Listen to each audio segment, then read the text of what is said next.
Саламатсыздар, урматтуу Чалкан медиа каналынын көрөрмандары, өлкөбүздө алынган акыркы сааттагы жаңылыктар менен сиздерди тааныштырабыз.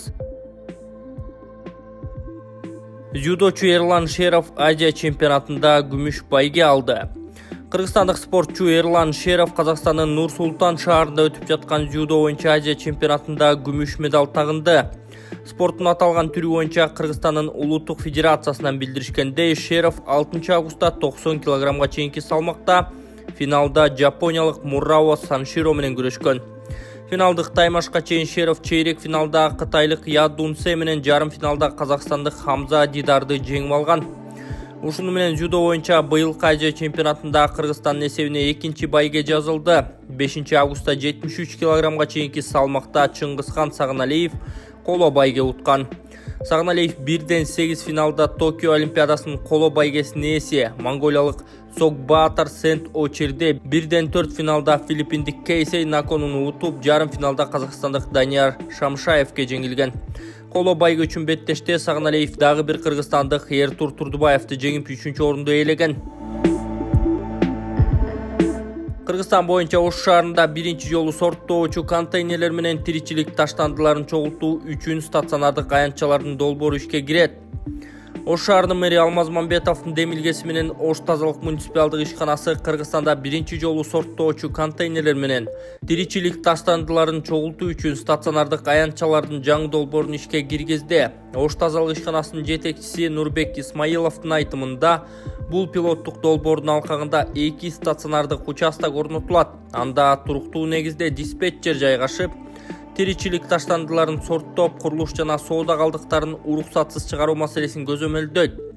Бул долбоор менен Ош шаарынын вице-мэри Сонунбек Жунусбаев таанышып, анын шаардагы экологиялык абалды жакшыртуудагы маанисин белгилеген. Жалпысына мындай стационардык участоктордон 10го жакын орнотуу пландаштырылууда. Бул долбоор ишкана тарабынан өз күчү менен ишке ашырылып, шаардын экологиялык абалын жакшыртууга багытталган. Чекит коюлбаса уят болуп бүттүк, Жанар Акаев Акылбек Жапаровго кайрылды. Бул тууралуу Жанар Акаев мындайча жазды. Кыргыз-өзбек чек арасындагы өзүм зордук, чекит коюлбаса уят болуп бүттүк. Кечээ радиого баратып Азаттыктын Арген Нуров мырзанын Оштогу кыргыз-өзбек чек арасындагы таксисттердин Орусияга уччу өзбек жарандарына жасаган зордук мамилеси тууралуу репортажын угуп, чынында баш чайкадым. Айбек Сарыгүл да күйүү айтты. Достук өткөрмө пунктундагы башаламандыкты эмне кылуу керек деген сунушум менен 2 рет парламент жыйынында көтөрдүм эле. Аябай маанилүү маселе көтөрдүңүз, урматтуу депутат деген салттуу жооптон башка эч нерсе өзгөрбөптүр. Биринчиден, Өзбекстан жарандарында жаран кошунабыз, адам катары карашыбыз керек. Алар жыргагандан Оштон учуп жаткан жок. Билет $150 тегерегинде арзан чөт. Мусапырдын үй бүлөсүнө бул сезилерлик каражат. Жумуш издеп талаалап бараткан адамдын кичине тыйынында кагып алалы, болгондо да зордук менен алалы деген такыр туура эмес. Кыргызстанда өмүр бою жек көрүп өтөт, болгон таанышын айтат.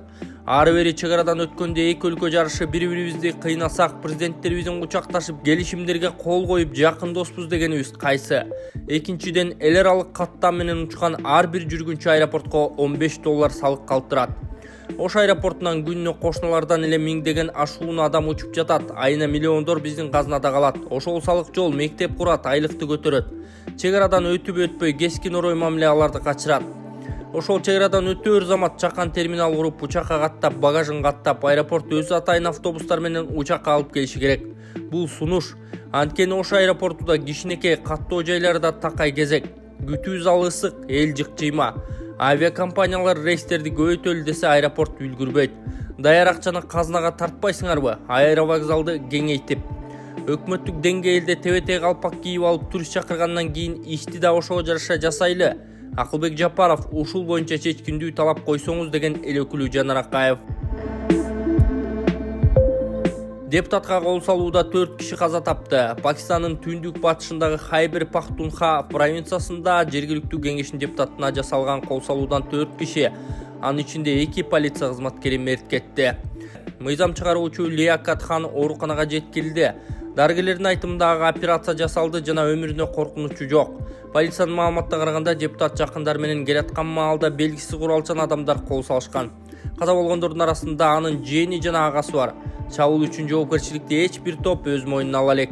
Лиякат-Кан мурда өкмөт башчы Имран-Хан жетектеген Техрик-Инсаф партиясынын мүчөсү.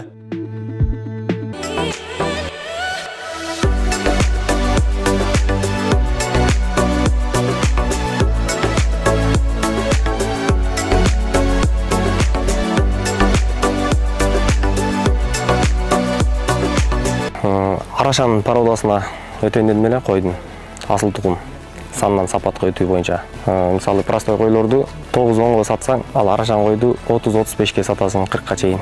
Козулар эле 15-20 миң болот. Ошо малды өнүктүрүп, айылдын бир керегине жарайын дегенбиз. Жакшы ойлор бар. Биз ИФК боюнча бир жакын туугандарыбыздан укканбыз, кайрылып көрөлүчү деп барып ошол жерге. Ошол аркылуу жолугуп калдык. Күмөн санаалар болду, бирок ишенсе болот экен. Мынакей Кудайым буйруп бүгүн алып атабыз. Жакшы баары. Ишенсеңиздер болот. 50%ке төккөнбүз. 50% алып атабыз. Кудайга шүгүр, жакшы.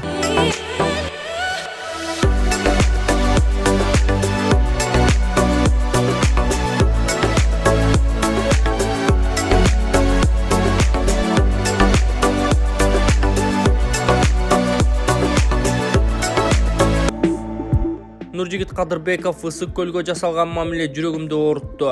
Жогорку Кеңештин депутаты Иман-Нур фракциясынын лидери Нуржигит Кадырбеков менен Аргумент KG сайты маек курган маегин сиздерге сунуштайбыз.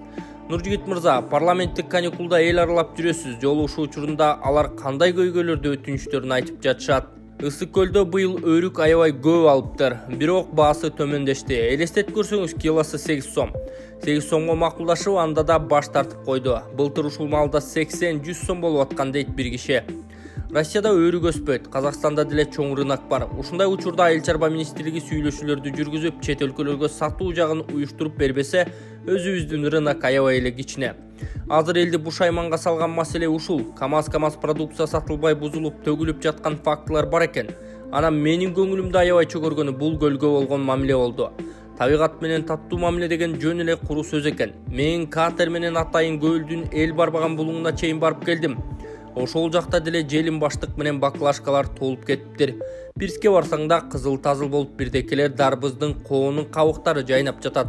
Дарбыздын кабыгын жерге көмүп койсо чирип кетет, ал эми туздуу көлдө чирибейт. Калкып жүрө берет. Ушуга окшогон көрүнүштөр аябай жүрөгүмдү оорутту. Мекенди, табигатты сүйөбүз деген сөздү жөн эле тил менен айтпай, дил менен, иш менен көрсөтө турган, көл жээгинде чылымы, семичкеси жок эс ала турган мезгил келди, деди Нуржигит Кадырбеков. Буга чейин 40ка жакын бейөкмөт уюмдун өкүлдөрү Садыр Жапаровго кайрылып, аялдар менен балдардын коопсуздугун оорлоп баратканын билдиришкен.